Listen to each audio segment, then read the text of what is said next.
Dialogue আছে একটা আমার লাইফের সব থেকে চ্যালেঞ্জিং রোলের মধ্যে একটা রোল। আমি খুব এক্সাইটেড এই সিনেমাটা নিয়ে। শুটিং করতে গিয়ে একটা ছোট্ট দুর্ঘটনায় হাতে লেগেছিল, বাট দ্যাটস ওকে, এটা কিছু দিনের পরে রিকভার হয়ে যাবে। শুটিং আর 3-4 দিনের বাকি আছে, সেটা আমরা শুরু করব। কিন্তু আপাতত এই সিনেমার যে টিজার দেখলেন তার ডায়লগ আমার সাথে সাথে হবে কি বলুন দেখি। চোর ডাকাতের করেছে বিচার, সবাই মিলে কোন সে ধর্মরাজ জিজ্ঞাসা কর বিশ্বজুড়িয়া কে নয় দস্যুয়াজ।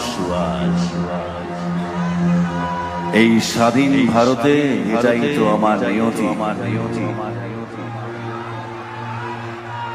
কেউ বলে বিপ্লবী, কেউ বলে কাকা। Thank you so much, thank you.